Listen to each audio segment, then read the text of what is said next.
It's official. President Obama is now on Twitter. The commander-in-chief sent his very first tweet from his own Twitter account on Monday. It read, "Hello, Twitter. It's Barack. Really? 6 years in, they're finally giving me my own account." Within 45 minutes of sending his first tweet, Obama gained more than 217,000 followers. Well, there you go. 217,000 followers. Quickly it grew to 1 million. And then more and more and more. The followers Didn't came they say fast. he broke a record? He did. He broke a Guinness World Record for fastest to 1 million or something. I don't know. Like fastest in a it's short amount of time. It's obviously a new record. It wasn't in the Guinness Book of World Records when I was a kid, but it is now. Okay. But the buzz was really all about Bill Clinton's tweet. I have a hard time with this tweet at POTUS, and that's a great place to start our roundtable discussion here. Bill Clinton asking President Obama if the Twitter handle POTUS comes with the White House, and the President responded, "Good question, Bill Clinton. The handle comes with the House, and do you know anyone that's interested in FLOTUS?" Oh, good humor between the two of them. We'll talk more about that in a rehash segment coming up. But we also want to bring in Raul Mas, who's joining us now, the CEO of Gladius Consulting, and he's also a political and economic analyst. Thank you so much for joining us. Thank you for having me. All right, let's talk about this. The president is now on Twitter, and everyone was laughing about the back and forth between Bill Clinton and Barack Obama. But there's a serious side to this, too, Raul, because there have been a number of threats already to the president on Twitter, a crime not to be taken lightly, especially when you look at what's going on with the Secret Service right now. Is this opening the door for more trouble? Look, before we even go into that, I think the most troubling thing, quite frankly, from my perspective is, what the heck is the president doing on Twitter in a week in which, we have Ramadi falling in Iraq, continued sort of huge problems in the world. I just find it objectionable, a distraction for the media to try, and I don't know what, I just don't know what he's thinking, quite frankly. I mean, we have so many problems in this world, and to think that we're basically covering the fact that the president is now on Twitter, to me, seems a little bit silly. And yeah, look, I mean, these people that are basically making threats against the president, they do so at their own peril. The Secret Service has been tracking Twitter activity for quite some period of time. There are huge penalties associated with threatening the President of the United States. And, people ought to think twice before they start spouting gibberish. We live in an age where everything you say on the internet, whether it's Twitter, Facebook, emails, it's permanent. It's going to last for eternity, quite frankly. So you don't think he should be on social media whatsoever? Or is it the timing of it that bothers you? He loves being on social media. I mean, I think this is a man who's absolutely obsessed with his image, with his persona. He's probably upset at the fact that he didn't have a Twitter handle. Now he does. I don't really think he's spending a whole lot of time on it. I'm sure he has staff members that are easily entertained and enjoy doing this stuff on behalf of the president. All right, Raul, let me stop there. We want to bring in Ari Rabin-Havt, who's joining us right now. And Ari, I wanted to get your take. We heard Raul saying that he doesn't think this is the right time for the president to be on Twitter. I was actually wondering what took him so long. That's what I was thinking. The Ayatollah of Iran on Twitter as well. Do you think this might be an opportunity for the president to reach a greater audience directly as opposed to going, which we know he doesn't like to use the media? Look, I think he had at Barack Obama, which was a campaign account. I think setting up an official government Twitter account for the president is a good idea. Look, it's 2 minutes. I know Raul was upset about the waste of time, but part of a president's job is to communicate with the public. This is just another way to do that.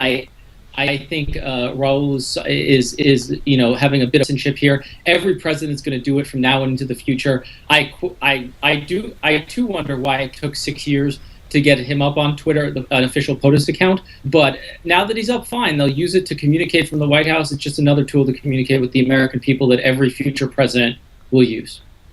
And to your point, like we both said, we were a little surprised that it's taken this long. Raul, I want to get your take. So are you saying, there are a lot of presidential candidates that are heavily relying on social media Right, now. Rand Paul being one of them. Right, so should they not have Twitter accounts? Look, I think this is obviously the way we communicate now in the 21st century, right? I mean, we've sort of gone away from old-fashioned ways of communicating in terms of giving press conferences, and nowadays, quite frankly, social media is a huge part of our lives. I just think sometimes I wonder, who's actually sort of running the show in terms of public relations at the White House. I mean, to have the president come out and sort of, make light of the fact that he's now on Twitter and having this sort of banter back and forth with Bill Clinton, when we've got so many other things going on this week that I think really demand his attention. I just think it was a poor choice of timing. I mean, literally. But what week in a president's term is not so much going on? But what is the good week then? Every week of a president's term, stuff is going on that is critical all over the world. If it's not going to be good next week, this week, it's not going to be good next week, it wouldn't be good last week. There's always something going on. That's the job of a president. All right, and we can all go on Twitter and tell the president what we think about his Twitter account if we want to during the commercial break, which is coming up here in about 20 seconds. When we come back, we're going to talk about Bernie Sanders and his plan for offering college for everyone. How is this going to be paid for, and is this any different than what the president wants to do? Raul Moss and Ari Rabin-Havt are coming back right after this.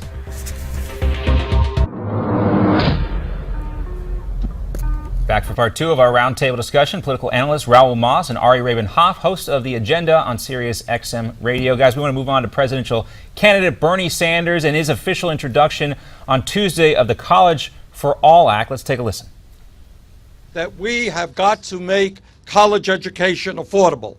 We have got to make sure that every qualified American in this country who wants to go to college, who has the ability and the desire to go to college, is able to go to college regardless of the income of his or her family. All right, Ari, let me start with you, because we are at a position now where not everybody in America can afford to go to college. There's a need for vocational training. Is Bernie Sanders missing the mark here? And also, how does he plan to pay for this?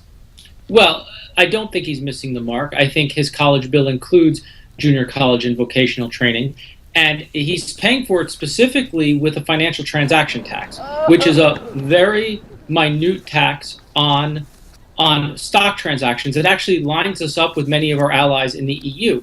And the FTT is actually an important element, not just as a revenue collection mechanism, but as a market stability mechanism that I think is a useful tool to deal with micro traders and other people who have caused flash crashes and other crises. Yes, there have been those crises, but Raul, what do you think about this tax on stock trades to pay for college for everybody?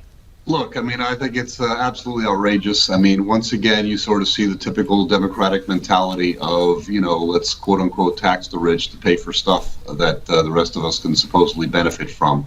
Look, the problem with college tuition, quite frankly, is simply that the costs at universities, particularly at private universities, has skyrocketed way, way, way beyond the cost of the rate of inflation. And there's also been an enormous growth in the form of non-faculty related positions, okay? And that's what you really need to attack in terms of making college affordable for most Americans. This is another crazy idea from Bernie Sanders. It's not going to fly. It gets him a lot of publicity for a brief moment of time. But the idea that we're going to sort of somehow tax every financial transaction in the country in order to make college why is that so crazy when EU countries do it? Why is it so crazy when London's doing it? Why is it so crazy? Ari. I mean, this is not the European Union. Why is a 0.5%? Also, guys, what about the hundreds of thousands of recent college grads who have student loans they can't pay for? Wouldn't that have a more dramatic effect on our economy, helping out in finding some way to deal with that issue? Look, Bernie Sanders' bill actually does. Let Ari go ahead, Raul, and you can wrap up. Bernie Sanders' bill does deal with that somewhat. Look, I think an FTT is a good idea because it's a market stabilizing mechanism, as the EU has found. I think, I'll put that up. It costs $70 billion a year to do Bernie Sanders' plan. That's cheaper than the Iraq war cost per year in the last decade. Ask the American people which they'd prefer to spend money on. All right, Raul, couple seconds, last word on this. Yeah, listen, I don't think it's a question of where you should spend your money. I mean, we can't afford to pay for everything we want in this country. Okay, we've got $17 trillion worth of debt, and it keeps growing bigger and bigger every day. We cannot simply continue to give free stuff away. We can't do it. We can't afford it. All right, let's move along. Let's talk about another topic, shall we? Summer is around the corner, and it looks like the Boy Scouts may be missing out on what someone called fun this year. The Washington Times reports the Boy Scouts of America, an organization with semi-military roots, has banned water gun fights because pointing a firearm at someone is not kind. Ari, is this taking things too far? You could pry my super soaker from my cold dead hand. Okay? I mean, it does. Kids played with water guns. I loved water guns when I was a kid. It's like, look, I understand if you said that water gun looks too much like a real gun and saying we don't want to do that, but saying kids can't squirt each other with water guns, that's part of being a kid. I love my Super Soaker 50 I had when I was a kid. That was one of the best summer toys ever. Don't take that away from the kids. Raul, what do you think this says about the Boy Scouts of America? I remember being a Boy Scout, being dropped off in the woods with a compass and a map telling me to find my way home, but now you can't even play with a water gun. Hey, listen, I'm going to surprise you with my comment on this. I actually went and looked at exactly where that quote came from, and it comes from a 170-page manual on shooting sports activities at Boy Scout summer camps. And it's basically one sentence out of a document that is quite thorough about shooting safety in 170 pages. It might be a little bit silly, but I think what, quite frankly, the Scouts were trying to do is this is a document that's used for shooting sports programs at summer camps for the Boy Scouts all throughout the country. And I think if you're trying to teach kids to shoot safely and to shoot with bows and arrows as well, they have tomahawks, they've got all sorts of activities that they do. The idea of sort of encouraging kids to sort of point water guns at each other in the context of that particular document, I can sort of understand why they stuck it in there. You know, probably their lawyers told them to do it to make sure that kids don't go crazy when they're on the actual shooting range with real guns. It is a little bit silly, but I think it's also been taken out of context. All right. All right. Fair enough. And we can blame this one on the lawyers. That's easy enough to do, right?